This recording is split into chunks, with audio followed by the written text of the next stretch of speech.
پہلا سوال یہ ہے کہ عامر حق سے کیسے ملیں؟ جنت میں انشاءاللہ نہیں، اس سے پہلے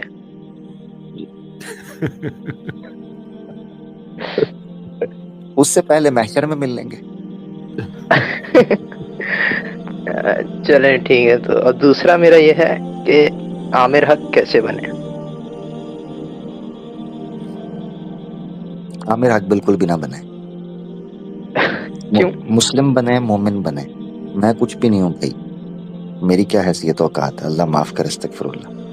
یہ سوال ہی عجیب ہے. عامر حق نہیں. اسپیسیفکلی آپ کے لیے آئے ہیں، آپ سے بات کرنا چاہتے ہیں. محمد طالب صاحب ہیں، ان کو میں اسٹیج پہ لیتا ہوں. جی طالب صاحب السلام علیکم، کیسی طبیعت ہے آپ کی؟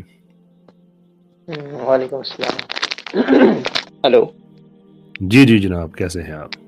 آواز آ رہی ہے؟ جی جناب آ رہی ہے. عامر بھائی، وعلیکم السلام طالب بھائی. جی حکم سر، ویلکم. میں مسلمان ہوں اور الحمدللہ حافظ قرآن بھی ہوں. ماشاء اللہ، الحمدللہ. میرا دو معصومانہ سوال ہیں آپ سے اور ایک الگ سوال ہے. ہوئے ہوئے ہوئے، حافظ اور معصومانہ سوال لیتھل ہی ہوگا. جی جی، پہلا سوال یہ ہے کہ عامر حق سے کیسے ملیں؟ جنت میں. جی. جنت میں انشاءاللہ. جی انشاءاللہ یہ نہیں ویسے میری بنتی نہیں ہے اتنی زیادہ جون علیہ صاحب سے، لیکن ان کا شعر ہے کچھ اس طرح کا، شاید میں آگے پیچھے بھی کر دوں مصرے اس کے، جس میں کہتے ہیں مجھ سے ملنے آئے ہیں، بیٹھیے میں بلا کے لاتا ہوں. ہائے ہائے ہائے، کیا بات ہے، کیا بات. انشاءاللہ طالب بھائی، آپ کی محبت ہے. آپ نے اب دعا کرنی ہے کہ جنت میں پھر ہم سب اکٹھے ہوں. ہاں، ایک دوسرے کو پیچھے نہیں چھوڑنا، ایک دوسرے کو ساتھ لے کے جنت پہنچنا انشاءاللہ. انشاءاللہ نہیں، اس سے پہلے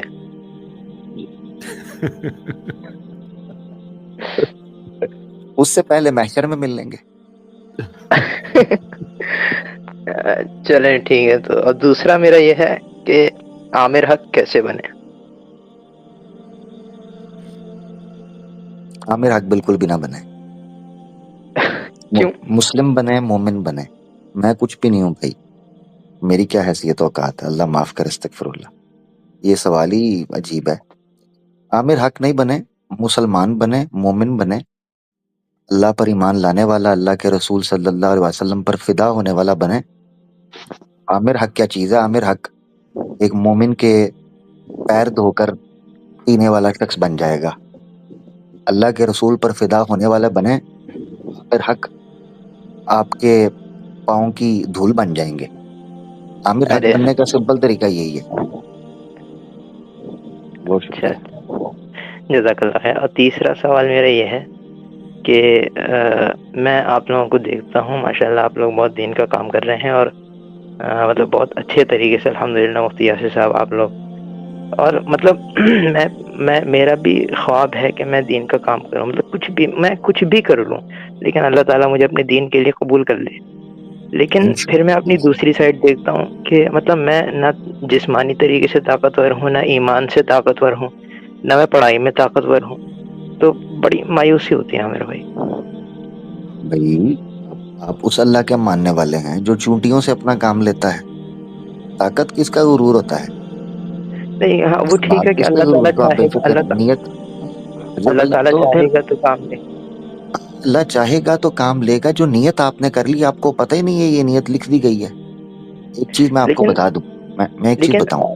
جی جی جی میں ایک چیز آپ کو بتا دوں یہاں کہ آپ میرے بھائی ہیں، اور عمر سے بھی مجھے لگ رہا ہے آپ چھوٹے ہیں. میں جی، آپ میں کو ایک 18 چھوٹے سال کا بھائی. ہوں، 12th کلاس میں ہوں. ماشاء اللہ ماشاء اللہ، اللہ آپ کو لمبی زندگی دے، صحت تندرستی دے. ایک بات آمین. آپ کو بتا دوں، آج سے کافی سال پہلے میرے علم میں نہیں تھا کہ آج محمد طالب بھائی آئیں گے اور مجھ سے اپنی محبت کا اظہار کریں گے. میرے وہم و گمان میں بھی نہیں تھا کہ میں کبھی بولوں گا، بات کروں گا اس ٹاپک کے اوپر. میں نے کبھی سوچا بھی نہیں تھا کہ 4 لوگ بات ان تک پہنچے گی، یہ چیز ہوگی. میرے علم میں تو نہیں تھا. کئی دفعہ جی ایسے جی ہوتا ہے، کسی چیز کا وقت ہوتا ہے، اللہ خود آپ کے لیے اسباب بناتے ہیں. آپ کی نیت خالص ہے، آپ اللہ کے سامنے اپنے آپ کو پیش کرتے ہیں پورے خلوص کے ساتھ، پھر اللہ پر چھوڑ دیں کہ وہ آپ کو کب اپنے دین کے لیے استعمال کرے گا، وہ وقت آنے پر۔ اس وقت آپ کو بھی پتہ نہیں ہوگا کہ جس چیز کو آپ اپنی کمزوری سمجھ رہے ہیں نا، وہی آپ کی طاقت بن جائے گی، ٹھیک ہے؟ تو ہر چیز کا جی انتظام ہوتا کیا ہے؟ شیطان کیا کرتا ہے؟ شیطان ایک مخلص مومن کو بھڑکانے کے لیے اس کی ڈیسپریشن کا فائدہ اٹھاتا ہے۔ ایک مومن میں یہ جذبہ اس کے خون میں دوڑتا ہے کہ وہ اللہ کی راہ میں کچھ کر جائے۔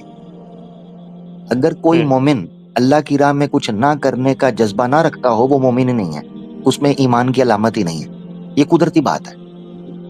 تو کچھ کر جانے اللہ کی راہ میں، کسی غریب کی مدد، یعنی ادنا سے لے کر اعلیٰ درجے تک کی نیکی، ٹھیک ہے نا؟ رستے سے پتھر ہٹانے سے لے کے اللہ کے رستے میں شہید ہونے تک کی نیکی، ایک مومن کے اندر یہ جذبہ ہوتا ہے۔ اب ہوتا یہ ہے کہ اس جذبے کو شیطان غلط طریقے سے استعمال کرتا ہے۔ کیسے؟ کہ وہ اس کو جذباتی کر کے یا ڈیسپریٹ کر کے غلط ہاتھوں میں لے جاتا ہے یا غلط طریقے پر لے جاتا ہے۔ تو ایسی صورت میں اللہ پر یہ اعتماد کرنا چاہیے کہ اس کے ساتھ نیت خالص رکھیں، اب اس سے دعا مانگیں، جب آپ کے لیے وقت آئے گا انشاءاللہ ذہنی طور پر تیار رہیں، تو اللہ تعالیٰ آپ کو اپنے دین کے لیے استعمال کریں گے، آپ کام کریں گے دعوت کا، آپ سے کئی لوگ انشاءاللہ اللہ کے حکم سے طالب بھائی، آپ دیکھو گے کئی لوگ آپ کی وجہ سے دین کی طرف آئیں گے انشاءاللہ۔ انشاءاللہ۔ اپنے وقت نہیں لیکن عامر بھائی میں کسی بھی چیز میں اچھا نہیں ہوں، کسی چیز میں تو اچھا نہیں ہے مجھے تو کوئی پھر سبب نہیں نظر آ رہا نا اس چیز کا۔ آپ کسی چیز میں اچھے نہیں ہیں اور پھر آپ کہہ رہے ہیں عامر حق کیسے بنوں؟ تو عامر حق تو بنے پڑے ہیں آپ۔ عامر حق کون سی چیز میں اچھا ہے؟ بہت اچھے، آپ تو انشاءاللہ بولنے پھر میں استعمال ہو اچھے جائیں ہیں۔ گے۔ اور نہیں، اللہ معاف کرے گا۔ چلیں آگے بڑھتے ہیں طالب بھائی، اچھا یہ کبھی پرسنل میں سنی بات ہوگی۔ جی جی جی عامر بھائی لٹرلی بہت محبت ہے میری طرف سے آپ کو، میں اتنی خوشی میں ہوں، ابھی آپ سے بات کر رہا ہوں، کپ آ رہا ہوں پورا۔ سلامت رکھے بھائی، آپ کی محبت ہے، دعاؤں میں یاد رکھیں۔ آپ بھی دعا کیجیے گا، اس مہینے ایگزام ہے میرے۔ انشاءاللہ اللہ آپ کو کامیاب کرے گا، میری دعا ہے اللہ آپ کو کامیاب کرے، محنت بھی کریں، خوش رہیں، سلامت رہیں۔ چلے گئے اور یہ اللہ معاف کرے کیسر بھائی، یہ جو پرسنل والا معاملہ ہو جاتا ہے، یہ کئی دفعہ بڑا جو ہے نا وہ آپ کو انکمفرٹیبل کر دیتا ہے۔ بھئی ہم تو اب دیکھیں قرآن میں اللہ نے کہا ہے بعد اعوذ باللہ من الشیطان الرجیم بل الانسان علی نفسہ بصیرہ۔ اب مجھے دکھ اس چیز کا ہوتا ہے، بھئی مجھے پتا ہے اور میرے اللہ کو پتا ہے کہ میں کیا ہوں۔ اب عجب بات یہ ہے کہ اللہ لوگوں کے دلوں میں محبت ڈالتا ہی اس کا خالص فضل ہے، نہ محبت ڈالی جا سکتی ہے کسی کے بارے میں، نہ نفرت۔ تو یہ ان کی محبت ہے، اللہ ان کو سلامت رکھے، جو ہم مسلمانوں کی آپس میں ایک دوسرے کے لیے محبت ہے، اور اللہ ہمیں ان کی دعاؤں اور ان کی محبت کے قابل بنا دے، اور ہم سے اگر کوئی غلطیاں کوتاہیاں، کوئی ظلم زیادتیاں، کوئی سیاہ کاریاں، کوئی روگردانیاں ہوئی ہیں، اللہ ہمیں دور کر دے، ہمیں درگزر فرما۔ اللہ ہم کمزور ہیں، تو ہمارا ہاتھ تھام کے ہمیں اس چیز سے دور کر دے کہ ہم تیری ناراضگی کا سبب بن جائیں۔ اللہ دنیا کے لاکھوں دل چکنا چور ہوں، دنیا کے لاکھوں چیزیں ادھر ادھر ہوں، مگر تیری رضا سے کبھی ہم دور نہ ہوں۔ بس بھائی یہ دعا ہے، بس اللہ کے حکم سے۔ آمین ثم آمین۔